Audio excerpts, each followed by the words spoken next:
Morning student, સુપ્રભાત. આજે ધોરણ 2 ગણિતમાં આપણું નવું ચેપ્ટર ચાલુ કર્યું છે ને તે એમાં અંકો ઉમેરો એટલે બધા સરવાળા છે, પણ ઊભા સરવાળા જેમ શીખી ગયા ને એમ હવે આ આડા સરવાળા છે. કારણ કે આપણે ક્યાંય પણ માહિતી હોય તો જો રકમ લખેલી હશે તો એવી રીતે આવશે કે તમને એને ગોઠવવાની હશે. પછી તમે ઊભી રીતે ગોઠવો કે આડી રીતે ગોઠવો, પણ એના ઉપરથી આડી રકમ આપણે શીખવવામાં આવે છે. તો બેટીને આપી છે તમને આ તો સાચો ચાર્જો છે, પછી આ નવમું શીખવાનું. તો 12 + 8 તો 12 ની અંદર હવે આપણે લાઈન નથી કરતા, કારણ કે ધોરણ 1 માં આપણે લાઈન કરીને શીખી ગયા છીએ. તો 12 છે તો હવે આપણી પાસે આપણા બેટા છે જેને કહેવાય એમાંથી આપણે ગણશું, બરોબર છે. તો 12 પછી કેટલા આપ્યા છે તો 8. 12 તો આપણે ખબર જ છે, બરોબર. હવે 8 ક્યાં આવે છે તો કે 1 2 3 4 5 6 7 ને 8. મારા 8 અહીંયા આવે છે તો હું અહીંયાથી 13 14 15 16 17 18 અને 19 20 અહીંયા મારા 8 આવતા હતા એટલે મેં ક્યારે ગણ્યા તો અહીંયા ગણ્યા. તો 12 + 8 કેટલા થશે તો કે 20. તમને જેમ ભાવે ને એમ તમે કરી શકો છો, લાઈન કરીને, ટપકા કરીને, આંગળીથી, બેટાથી, પણ ગણતરી આપણી સાચી થવી જોઈએ. આ વસ્તુને આપણે આમ ઊભી કરત તો અહીંયા શું લખત 12 + 8 એટલે આવી રીતે લખત. તો 8 ને 2 10 થાય, ઉપર વધી ચડે અને 20.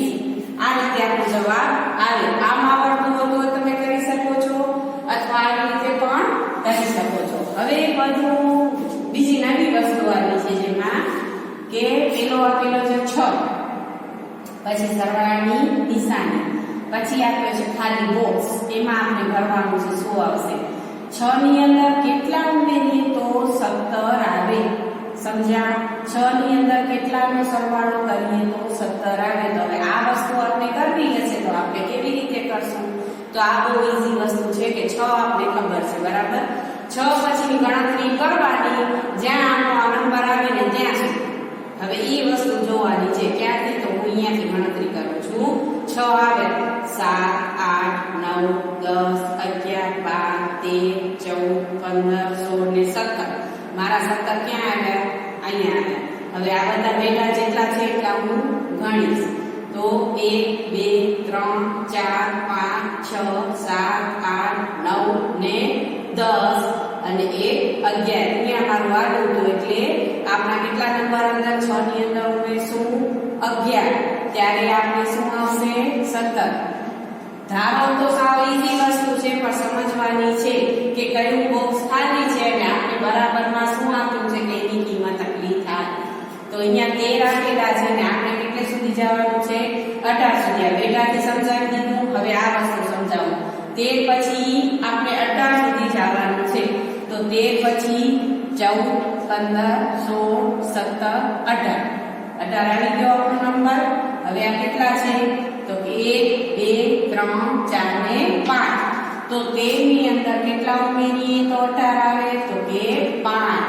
સમજાણું? બધી રીતે હું તમને સમજાવું છું. હવે ત્યાં 17 આપેલા છે, આગળનું બોક્સ ખાલી છે તો આપણે 21 લેવાના છે. તો 17 પછી 18 19 20 21 કેટલા આવ્યા તો કે 4. તો આપણે અહીંયા શું લખશું 4. બધી રીતે તમારે કરવાના છે. આ મેં તમને 7 ખાલી એક્ઝામ્પલ ને આપ્યા છે તમને સમજાવવા માટે. આવા બીજા તમારે 5 કરવાના છે. સમજાણું?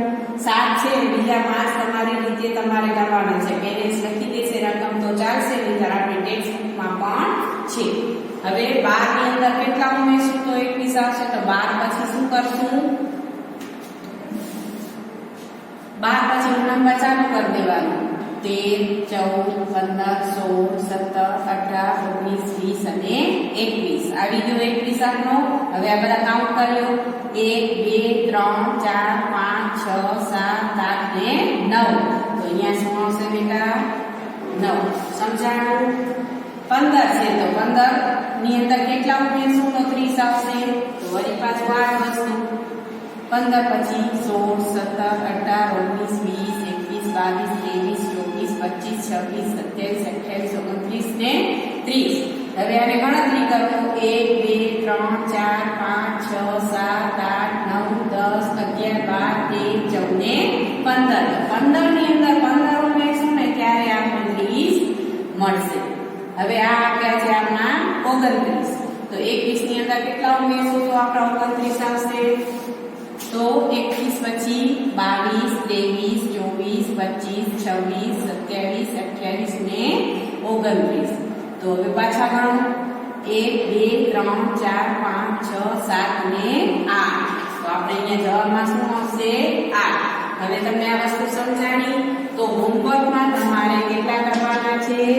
તો કે 5 આવા દાખલા કરવાના છે. સમજાઈ ગયું? ઓકે. હવે નવા સ્ટેપમાં મળશું. Okay, thank you.